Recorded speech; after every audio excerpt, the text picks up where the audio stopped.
आदरणीय भैरव सिंह जी ने और इन सब पुरानी पीढ़ी ने एक बात समझाई कि अगर तुम अपनी विधानसभा का धर्म ईमानदारी से निभाना चाहते हो तो अधिक से अधिक समय बैठने की आदत डालो,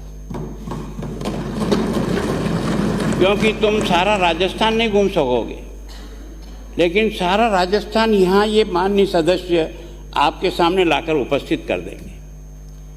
इनकी हर एक की बात का कोई न कोई महत्व निकलेगा और वास्तव में उसके कारण से मुझे सीखने का मौका मिला। और मैं आप सभी सदस्यों से भी प्रार्थना करता हूँ कि जनता हमें सेवा करने भेजती है, आनंद करने के लिए नहीं भेजती। जनता हमारा इतना मान और सम्मान बढ़ाती है, हमको इस ऊंचाई पर ला कर के बिठाती है। उस जनता के प्रति हमारा समर्पण, यही हमारी ज़िंदगी की सबसे बड़ी कमाई है। चुनाव हारना जीतना ये चलता रहता है, कोई इसमें कोई बहुत ज़्यादा अभिमान करने की ज़रूरत नहीं है और दुखी होने की ज़रूरत नहीं है। लेकिन जनता जिस भाव से आपको यहाँ भेजती है उसका प्रतिनिधित्व हम पूरी ईमानदारी के साथ करें और एक इस बात की कोशिश करें, जो मैंने इन सब श्रेष्ठ पुरुषों से, मैंने भैरव सिंह जी को भी देखा, आपस में इस तरह से बहस होती थी कि ऐसा लगता था कि एक दूसरे से लड़ पड़ेंगे, लेकिन बाहर निकलते हुए दोनों एक ही कमरे में चाय पीते हुए मिल जाते थे, भोजन भी साथ साथ करते थे। इसका मतलब हमारा वैचारिक संघर्ष है, हमारा व्यक्तिगत संघर्ष नहीं है। इस विषय को हमें मन से पूरा पकड़ना चाहिए।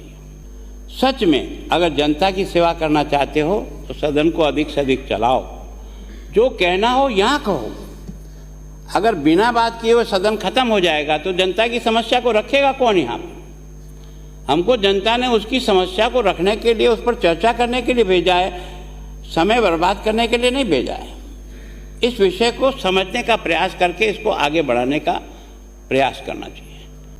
तो मैं सोचता हूँ कि मेरी आप सबसे विनम्र प्रार्थना यह है कि हम जनता के अधिकारी नहीं हैं, जनता के सेवक हैं।